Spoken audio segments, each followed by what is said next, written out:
მოგესალმებით ჯევროდმანიას მაყურებლებო, მინდა ბოდიში მოგიხადოთ ჩვენი ხანგრძლივი პაუზის გამო.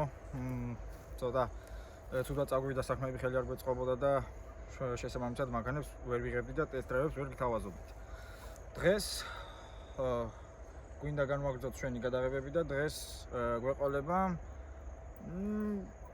ორხიდიანი ავტომობილი, საკმაოდ კარგი გამავლობის მოთხოვნადი ავტომობილი. დღეს გვეყოლება Honda CR-V.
ეს არის 1998 წელს გამოშვებული ავტომობილი, 2-დან 0 კუბატურის ძრავის მქონე ავტომობილი, რომელიც გამოიმუშავებს 128 ცხენის ძალას.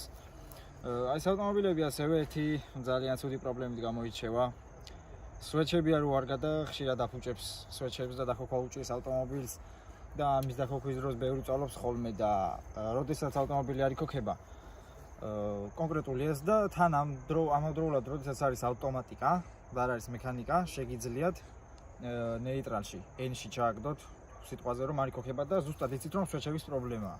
თუ სხვა რაღაცის პრობლემაა, სჯობს არ სცადოთ ეს ხერხი. თუ სვეჩების პრობლემაა, უბრალოდ შეგიძლიათ მიაწვეთ, ჩააგდოთ ნეიტრალში და მიაწვეთ ავტომობილს. და როგორც მექანიკაზეა შემდეგ დაიქოქება ჩვეულებრივად, როდესაც ნეიტრალიდან სიჩქარეში ჩამოიტანთ გაგორებულ ავტომობილზე და განაგრძობთ გზას. მართალია, შემდეგ ხარ უნდა ჩააქროთ ახალ დაქოქილზე. და არც ბევრი გაზის მიცემა არ უნდა, პირდაპირ განაგრძეთ გზა, როგორც კი დაიქოქება ავტომობილი. კლირენსი დიდად მაღალი ვერ არის, 205 მმ-ია საფარიდან ავტომობილის ძარამდე. ხედავთ, არც მაღალია, თუმცა პაჯერო იოზე მაღალი არის ქარხნულად. სულ რაღაც ძალიან ცოტა მილიმეტრების რაოდენობით. საბურავებიც პატარა ზომის აქვს. 15-იან დისკებზე დგას ეს ჩვენი კონკრეტული ავტომობილი. აგრესიული საბურავები ამ მანქანებზე ქარხნულად არ დგება და კრილოებით შესაბამისად მორგებულია პატარა საბურავებზე. კადრითად კაპრონები დგება ამ ავტომობილებზე. და პრინციპში ოფროუდისთვის, ახლა რომ თქვა რომ ოფროუდისთვის არ შექმნილი მეთქი არ უნდა, მაინც და ამუქსაოთ და მაგ ყველაფერს გაიტანს, ვერ შეგპირდებით. ეს არის უბრალოდ იმისთვის გამოგონილი, რომ უბრალოდ ცუდ გზაზე, მაგალითად გრუნტიანი გზა თუ იქნება, სადაც სედანი ვერ შეძლებს გავლას, იქ ეს ავტომობილი გაივლის უპრობლემოდ. და ამ ხრივ გასიამოვნებთ და ამ მანქანის ფუნქცია ის არ არის, რომ წეგანაც აუნიშნე გორებზე ვამუქსაოთ ტალახში და მაგისთვის მაგდანიშნულებისთვის სხვა ჯიპებიც არსებობენ. კუზავს რაც შეეხება არ აქვს რამა და არც არის გასაკვირი. ვინაიდან რამა მხოლოდ ოფროუდისთვის განკუთვნილ ავტომობილებს მოყვებათ ხოლმე. გამძლეობით კარგი მანქანაა. როგორც იაპონურ მანქანებს შევიათ, კარგი გამძლეობა აქვს.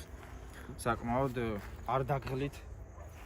წვაც არც ისეთი ბევრი აქვს, მაინც ისეთ დონეზე არ მიგიყვანთ რომ გაყიდვა მოგიწიოთ წვის გამო, რაც როგორი შემთხვევით ხშირია ხოლმე მეტად ჩვენს ქვეყანაში. და რა ვიცი, ძრავიც არ აქვს პრობლემური, გამძლე ძრავია, მზეც ადვილად არიწყებს ზეთის წვას ადვილად და რა ვიცი, ფასიც ახლა ფასი თავის შესაბამისი აქვს. ბევრ მოდელზე გვხვდება ხოლმე რომ მანქანა არ არის იმისი ფასი, რა ფასიც ატირს. მაგალითად Xterra. მანქანა არ არის ის რა ფასიც ადევს 3500 და 3600-ები რომ ადევს ხოლმე. და მაგის გამო მანქანაზე უარს ამბობენ რომ იყიდო. და ეს მანქანა არ არის ეგრე, ამას ბევრი იყიდულობს იმის გამო რომ ადევს ყველას რეალური ფასი. ზაპასი არის გარეთ და მინდა აღნიშნო რომ ეს ერთ-ერთი პლუსია მანქანისა მე ძალიან მომწონს. იმიტომ რომ თქვათ მივდივართ ისეთ ადგილას სადაც დიდი სისწრაფით გვიწევს მოძრაობა და ამ დროს უმეტესად ვერ იმორჩილებენ ხოლმე ავტომობილებს და შეიძლება უკიდან დაგვეჯახოს რომელიღაც მანქანა. თქვათ რომ ეს სათადარიგო საბურავი ალაყენია აქ და არის ცარიელი უკანა მხარე. ამ დროს დიდი საშიშროებაა იმისა რომ დამბრტყმელი ავტომობილი ბევრად შიგნით შემოვიდეს და დააზიანოს ავტომობილიც და მასში მყოფი მგზავრებიც. ამ შემთხვევაში ის ავტომობილი დაეჯახება ზაპასს. თუ რა თქმა უნდა სწორად დაგვეჯახა და გვერდიდან არ დაგვეჯახება უდნავ. და ეს ზაპასი რა თქმა უნდა შეაჩერებს და ბიძგი გადავამთლიანად ზაპასზე. თან მით უმეტეს რეზინა არის ეს კაპრონი, გინდაც რეზინა იყოს, იცავს ბევრად ავტომობილს რომ დიდი დაზიანება არ მიიღოს. პლუსი ასეც ამისადან საბარგულშიც დიდი ადგილი რჩება ზაპასს რომ არ უჭირავს ადგილი იქ.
ძალიან რთული დაბრკოლებები გადალახა ჩვენმა CRV-მ და ამ ყველაფერს ნახავთ. ძალიან მოგეწონებათ მოგხიბლავთ ეს ავტომობილი, მეც არ მეგონა ასეთი შესაძლებლობები თუ ქონდა, ვიცი. და რა ვიცი, მე ძალიან მომეწონა და სასოფლოდ ხლა მართლა იდეალურია რომ გამოიყენოთ ეს ავტომობილი. წეღანაც აღნიშნე რომ გამძლე ავტომობილიცაა ეს მანქანა. და რა ვიცი შენიერად გადაადგილდება. თქვენ ნახავთ კადრებს. ბევრი ავტომობილი ვერ შეძლებდა იმ ადგილებზე, თუ ყველა არა, ბევრი ვერ შეძლებდა იმ ადგილებზე ასვლა, სადაც ამ ავტომობილმა აიარა. მეც მომხიბლა არ ველოდი ასეთ შედეგს ამ ავტომობილის. აი მოკლედ ეხლა ძალიან დიდი ტესტი ელოდება ჩვენს CRV-ს. საკმაოდ რთულ აღმართზე უნდა ავიდეთ, სადაც პაჯეროიო ვერავიდა დემულტიპლიკატორის ანუ პანიჟენის გარეშე და ჩვენ უნდა ავიდეთ, ჩვენ რაც დატკარ გვაქვს არაფერი. მარტო წინა ხიდის იმედზე და ძრავის იმედზე 2-0-იანი 128 ცხენი ძალიან ძრავის იმედზე მივდივართ. ახლა უკვე თქვენ განსაჯეთ რამდენად თავზე ხელაღებულები ვართ ჩვენ.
ძალიან დიდი აფართია, სადაც 90%-ზე მეტი იქნება.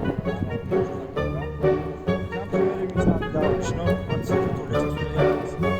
არც მეგობრები, მაგრამ კარგად ჩვენი წელი.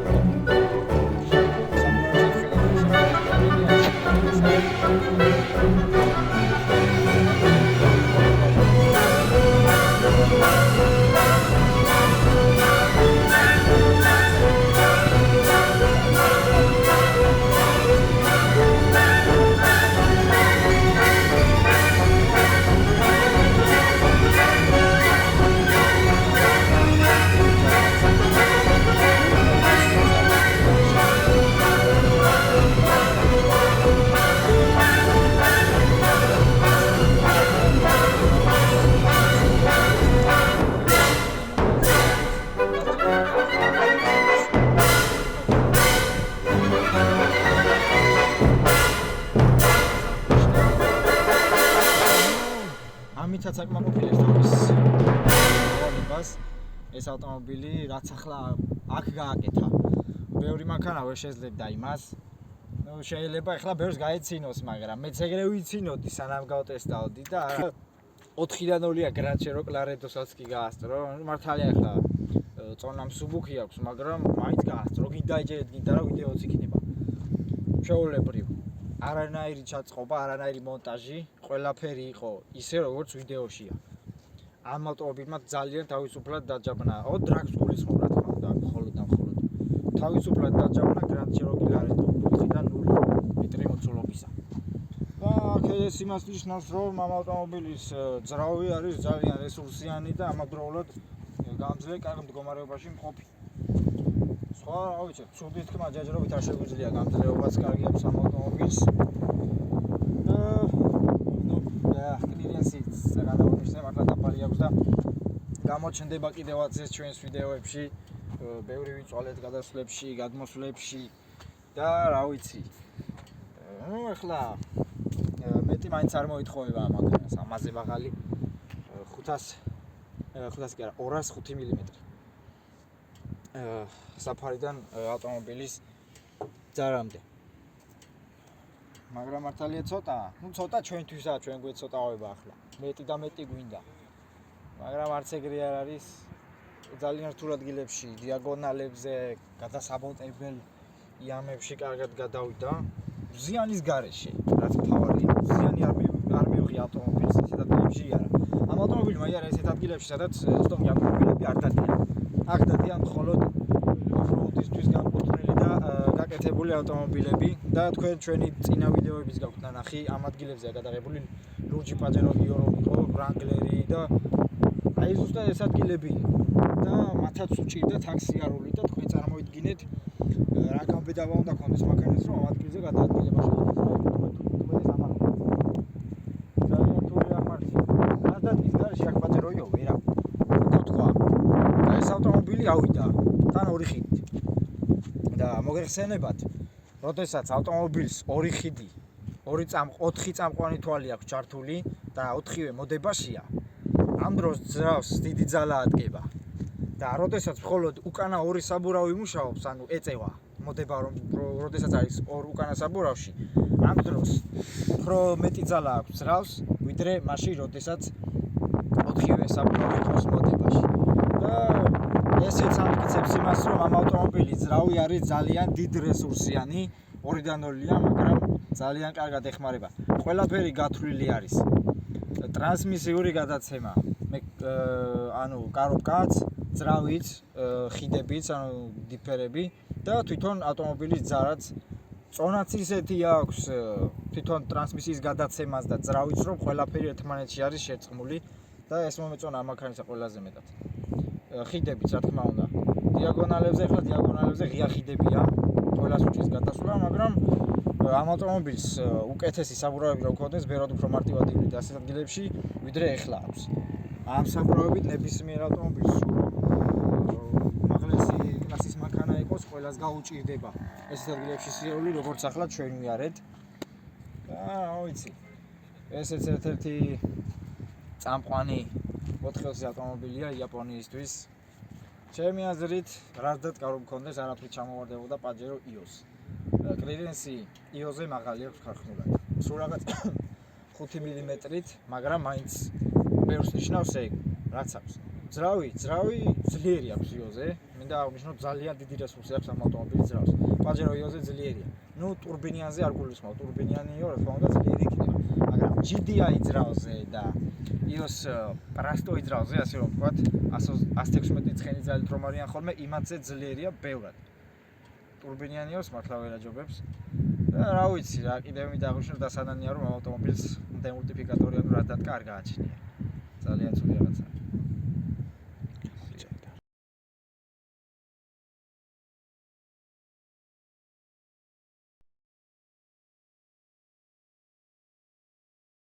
Pop and top.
შეხوارა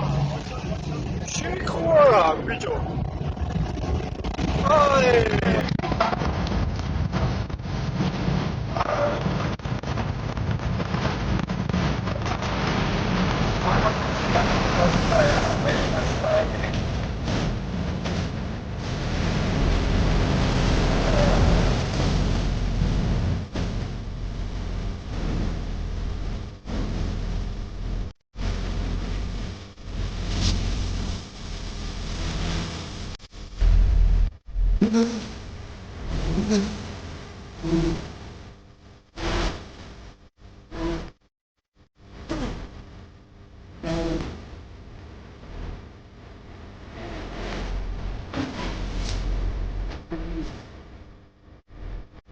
Shit.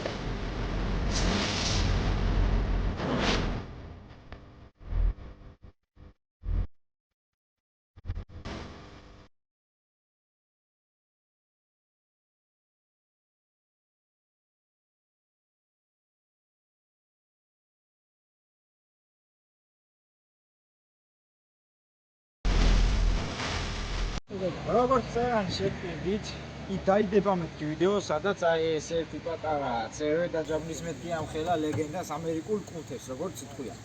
და ასეც მოხდა, თქვენ ნახავთ ვიდეოს, სადაც ამ ავტომობილმა ძალიან დაჯაბნა ეს ტანკი, ასე რომ ვთქვათ, ამერიკული კუნთები. ლარედო 4-0 ლიტრისა, როგორც აღნიშნე.